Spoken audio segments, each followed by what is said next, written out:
한국 트로트계의 전설 중 한 명인 태진아는 71세의 나이에 대중 앞에 나서서 1981년부터 아내로 지내온 이옥형이 자신의 인생에서 가장 큰 사랑이라고 고백했습니다. 이 고백은 사랑에 대한 확언일 뿐만 아니라 두 사람이 함께 겪은 고통, 상실, 희생에 대한 눈물겨운 고백이기도 합니다. 태진아의 인생은 무대 위에서 빛나는 영광으로 가득 찬 긴 여정이었지만 그 영광 뒤에는 깊은 슬픔과 보이지 않는 눈물, 그리고 아직 말하지 못한 말로 늘 무거운 마음이 있었습니다. 그의 가장 큰 슬픔은 자신의 직업적 실패뿐만 아니라 사랑하는 아내가 치매로 인해 점차 기억을 잃어가고 자신만이 기억할 수 있는 아름다운 기억들만 남는 것을 지켜보면서 느낀 무력감이었습니다. 태진아의 인생에서 가장 큰 슬픔은 그의 직업적 실패도 아니었고 그를 빈곤으로 몰고 간 재정적 어려움도 아니었습니다. 그에게 가장 아픈 것은 평생을 자신을 위해 희생했던 이옥형이 치매로 인해 정신적으로 점점 멀어져가는 모습을 보는 것이었다. 태진아는 2024년 방송된 TV 프로그램 조선의 연인에 출연해 눈물을 흘리며 자신의 사랑 이야기를 털어놓았다. 그는 이옥형이 자신이 인생에서 가장 힘든 시기, 주머니에 15만 원밖에 없고 미래에 대한 희망도 없을 때 자신을 선택했다고 말했습니다. 하지만 이제 그가 모든 것을 성취했을 때 그 여자는 더 이상 그와 함께 그 기쁨을 누릴 수 없었습니다. 태진아는 1981년 뉴욕에서 처음 만났을 때를 회상한다. 이옥형이 친구들과 함께 들어왔을 때 그는 한국 식당에서 식사를 하고 있었다. 그는 내 눈에는 그녀의 얼굴만 보였어요. 라고 말했습니다. 그녀 뒤에 후광이 있는 것 같은 느낌이 들었고 곧바로 이 사람이 내 인생의 여자다는 생각이 들었습니다. 하지만 지금 그녀 옆에 앉아 이야기를 들려주는 이옥형은 그저 멍하니 웃으며 가끔은 울었어요? 라고 소리치기도 했고 무슨 일이 일어났는지 기억하지 못했다. 그녀의 기억을 잃은 것은 마치 그의 심장을 찔러 넣는 칼과 같았고 그녀를 옛날로 되돌릴 수 있는 방법이 없었기 때문에 그는 고통을 겪었습니다. 이러한 슬픔은 태진아가 이옥형의 묵묵한 희생을 생각하면 더욱 커진다. 그녀는 그가 가장 힘들었던 시절에도 그와 함께 있었습니다. 당시 그들은 뉴욕의 작은 방에서 살았고 그 방은 커튼 하나로 시어머니와 공유했습니다. 그녀는 1983년에 아들 에루를 낳았고 두 사람은 함께 어려움을 극복하며 가족을 이루었습니다. 하지만 이제 그가 그녀에게 보상하려고 했을 때 끔찍한 질병이 그 기회를 앗아갔습니다. 태진아는 그녀에게 온전히 행복을 줄 수 없었다며 눈물을 흘린 적이 있다. 그건 제가 평생 후회할 일이에요. 태진아, 본명 조방헌은 1953년 2월 16일 대한민국에서 태어났다. 그는 1973년 데뷔곡 마이 하트 익스프레스 트레인으로 연예계에 데뷔했습니다. 이 노래로 그의 이름은 대중에게 빠르게 알려졌지만 영광으로 가는 길은 쉽지 않았습니다. 70년대 서양 대중음악이 한국에 밀려오면서 시대에 뒤떨어진 장르로 여겨졌던 트로트 가수로서 태진아는 많은 의심과 어려움에 직면했다. 하지만 그가 놀라운 경력을 쌓는 데 도움이 된 것은 그의 인내와 열정이었습니다. 태진아의 인생에서 가장 큰 전환점 중 하나는 트로트 음악 팬들의 마음속에 자신의 자리를 굳건히 하는 데 도움이 된 곡 푸른 언덕의 추억이었다. 그의 따뜻하고 소울풀한 목소리와 매혹적인 연주 스타일은 그를 이 장르의 아이콘으로 만들었습니다. 태진아는 지난 수십 년간 옥경, 사랑해, 파트너, 가지마 등 수많은 히트곡을 내며 많은 사랑을 받았다. 이 노래들은 상업적으로 성공했을 뿐만 아니라 많은 세대의 한국인들의 기억에 깊이 새겨졌습니다. 태진아는 노래 외에도 A씨, 프로듀서로서의 역할을 통해 자신의 이름을 알렸습니다. 2002년부터 KBS 이라디오 태진아쇼 쇼쇼를 진행하며 재치와 진정성으로 청취자와 소통하고 있다. 그는 KBS 1TV 골든 올디스에도 꾸준히 출연하며 국악 팬들에게 친숙한 얼굴이 됐다. 그의 커리어는 음악에 관한 이야기일 뿐만 아니라 끊임없이 적응하고 혁신할 수 있는 그의 능력을 증명하기도 합니다. 하지만 태진아는 항상 정상에 있었던 것은 아니다. 1980년대 초반 이옥형과 결혼한 이후 그는 가수로서 인생에서 가장 힘든 시기를 보냈다.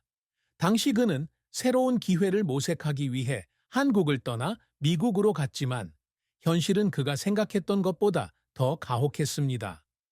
태진아는 생계를 위해 식당에서 거리음악을 부르는 것부터 힘든 육체 노동을 하는 것까지 온갖 일을 해야 했다고 말한 적이 있다. 어느 날 그는 주머니를 들여다보니 15만 원밖에 남지 않아 눈물을 흘렸습니다. 그의 작은 가족을 부양하기에는 턱없이 모자라는 돈이었죠. 태진아가 거의 언급하지 않는 또 다른 실패 사례는 젊은 청중의 취향에 맞춰 다른 음악 장르로 전환을 시도했지만 실패했다는 것입니다. 이러한 제품들은 좋은 반응을 얻지 못했고 그는 자신감의 위기에 빠졌습니다. 그는 한때 이렇게 말했습니다. 나는 쓸모없다고 느껴져서 많이 울었습니다. 나는 이 업계에서 아직도 내 자리가 있을지 궁금했습니다. 하지만 그런 절박한 순간에 이옥형이 나타나 그를 격려하고 그가 기운을 되찾고 트로트 음악으로 돌아갈 수 있도록 도왔습니다. 바로 그가 속한 곳이죠. 그를 울리려는 노력은 재정적 어려움이나 대중의 의심을 극복하는 데만 국한되지 않았습니다. 태진아 역시 자신의 명예를 유지해야 한다는 압박에 직면해 있다. 그는 청중에게 완벽한 공연을 선보이고자 밤새도록 작곡하고 노래 연습을 한 적도 있습니다. 그는 이렇게 말한 적이 있다. 무대에 설 때마다 떨린다. 관객들이 나를 잊어버릴까봐 걱정이에요.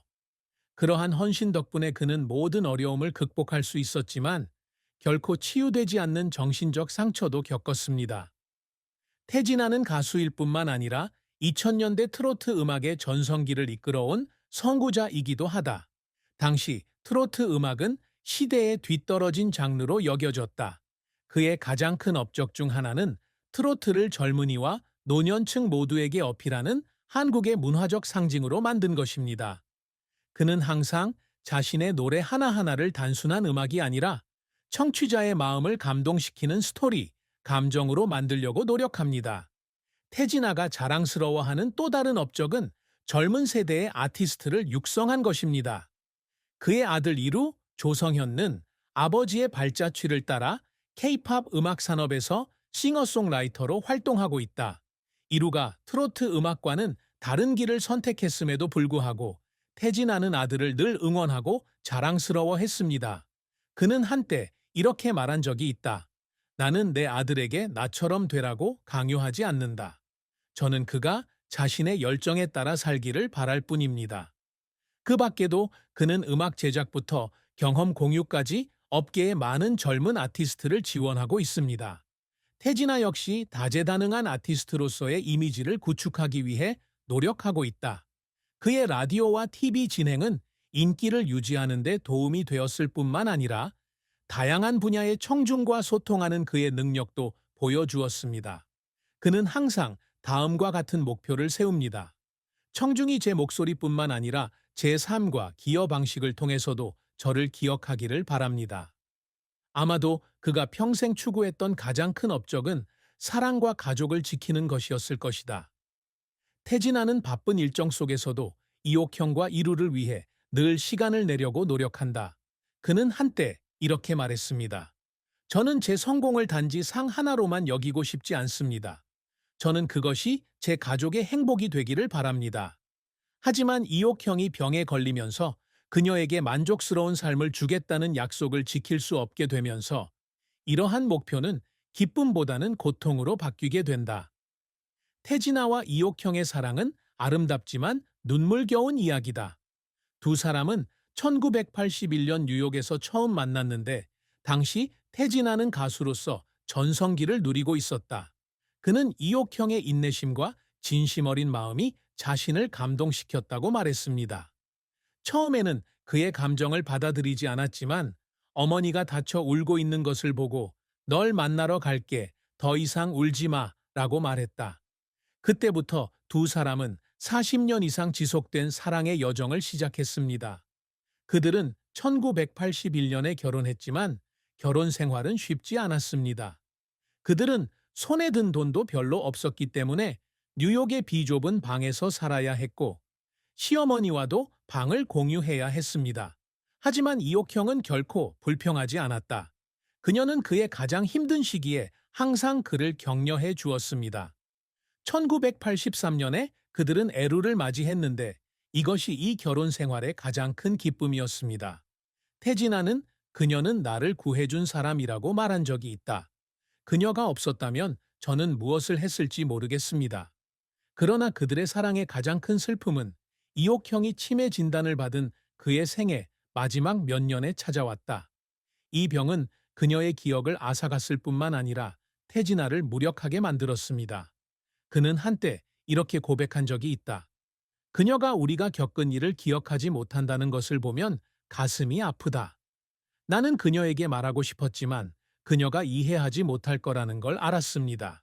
이제 그들의 대화는 단절된 문장과 먼 시선, 그리고 그녀가 걱정하지 않도록 그가 감춘 눈물로만 가득했다. 태진아가 결혼 생활에서 느끼는 슬픔은 배신이나 이별이 아닌 사랑하는 사람을 질병으로부터 지켜주지 못하는 무력감이다. 그는 이옥형의 건강을 회복시켜준다면, 자신의 모든 영광을 바꿀 수 있다면 주저하지 않겠다고 말한 적이 있다. 이른한 새의 나이에 그가 그녀를 자신의 인생의 사랑이라고 인정했을 때 태진아는 고마움을 표했을 뿐만 아니라 그가 그녀를 위해 해주지 못한 것에 대해 늦은 사과도 했습니다. 태진아의 인생은 성공의 높은 음과 상실의 낮은 음으로 구성된 노래입니다. 이른한 새의 그는 자랑스러움과 후회가 뒤섞인 마음으로 자신의 여정을 회고합니다. 그의 가장 큰 슬픔은 선수 생활의 실패가 아니라 이옥형과 함께한 행복한 시절을 이어가지 못한 것이었다. 그의 경력은 그의 재능과 끊임없는 노력을